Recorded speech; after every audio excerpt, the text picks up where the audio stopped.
Hello everyone, good morning. আমি সকাল সকাল আজকে রেডি হয়েছি। কি কারণে চলো আস্তে আস্তে তোমাদেরকে জানাই।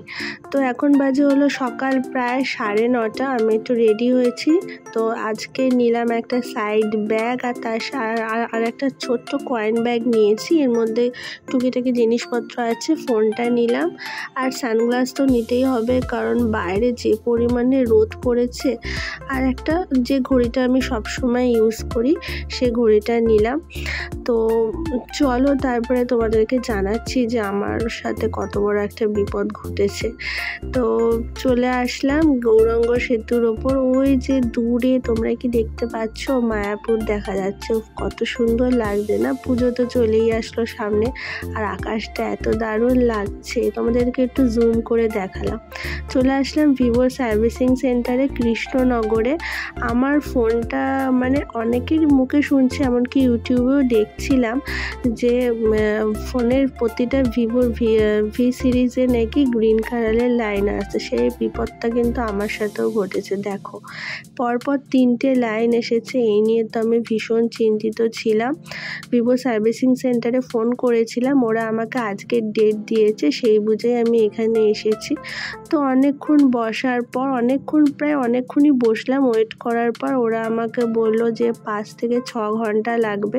তো এখানে আমার এক খুবই ক্লোজ ফ্রেন্ড কাজ করে। তাও বললো কোনো চিন্তার কারণ নেই, তুই বাড়ি চলে যা, তোকে আমি ঠিক টাইম মতন ফোন করে নেবো। তো ওখান থেকে তো আমি বেরিয়ে আসলাম, আর একটু টেনশনও কাজ করছিল। যাই হোক, তো ওর ভরসায় আরও বেশি করে দিয়ে আসলাম। আর ভিভো সার্ভিস সত্যি ভীষণ ভালো। এর আগে আমার আরও 2টো ফোন ছিল, তো ওরা এতটাই ভালো সার্ভিসিং করে, খুবই ভালো। সো তারপরে তো বাড়ি আসলাম।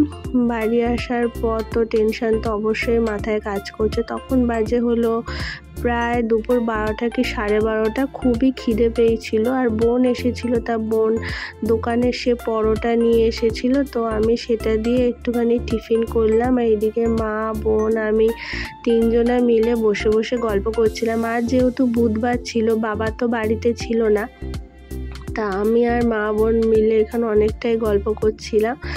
তারপরে তখন বাজে বিকেল 4:30। ওরা আমাকে ফোন করে বললো যে আপনি ফোনটা নিয়ে যান, আপনার ফোন ঠিক হয়ে গেছে। তারপরে মনটা একটুখানি শান্ত হলো আর কি, যে না, ফোনটা আলটিমেট ঠিক হলো। ওদের সার্ভিস সত্যিই খুব ভালো। তবে এখানে কিছুক্ষণ ওয়েট করার পর আমার টার্ন আসলো। ওদের সাথে একটু কথা বলছিলাম, কিছু দরকারি কথা, যে তা ওরা যা যা জিজ্ঞাসা করছিল তাই একটু বলছিলাম। আর ওখানে তো আমার খুব ক্লোজ এক বান্ধবী কাজ করে, তো ওর জন্য সেরকম অতটা চিন্তা হচ্ছিল না। তো অনেকক্ষণ ওয়েট করলাম। অনেকক্ষণ ওয়েট করার পর ফোনটা আমি হাতে পেলাম। ওরা একদম ফ্রি সার্ভিসই দিয়েছে, তার সাথে আমাকে একটা অ্যাডাপ্টারও গিফট করেছে।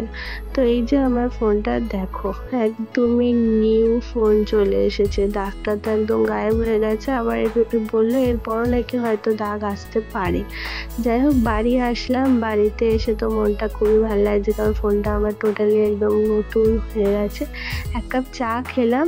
তবে চাটা খেয়ে একটু গিয়েছিলাম একটু বাড়ির সামনে মোর গ্লসারি মার্কেটে। একটা গ্রিন টি নেওয়ার ছিল, আর একটা দুধের প্যাকেট নেওয়ার ছিল। দুধের প্যাকেট তো পেলাম না, ওখান থেকে লিপটন গ্রিন টিটা নিয়ে আরও টুকিটাকি কিছু কেনার ছিল, কারণ কালকে যাব কলকাতায়। তো আমি একটা ওয়েট টিস্যু খুঁজছিলাম, আর আমি এখান থেকে টি ব্যাগটাই নিয়েছি, কারণ এমনি যে চা পাতাগুলো, গ্রিন টির যে পাতাগুলো হয়, সেগুলো অনেকটা পরিমাণ করেই থাকে।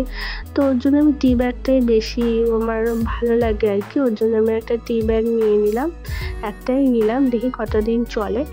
তো আমি এখানে ওয়েট টিস্যুটা খুঁজছিলাম। অনেকক্ষণ খোঁজাখুঁজি করার পর ওখানেই দোকানের এক স্টাফকে আমি জিজ্ঞাসা করলাম। উনি বললেন না, এখানে ওয়েট টিস্যুটা শেষ হয়ে গেছে।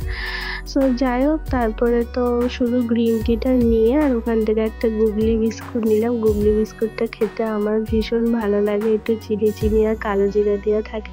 তো ওখান থেকে একটা গুগলি বিস্কুট নিয়ে বাড়ি চলে আসলাম। তখন বাজে হলো রাত 12:30। মনে ইচ্ছা হয়েছে একটু হাতে নেল এক্সটেনশন করে। আর ওখানে চলছিল হলো শ্রীলঙ্কা আর পাকিস্তানের সেমিফাইনাল ম্যাচটা।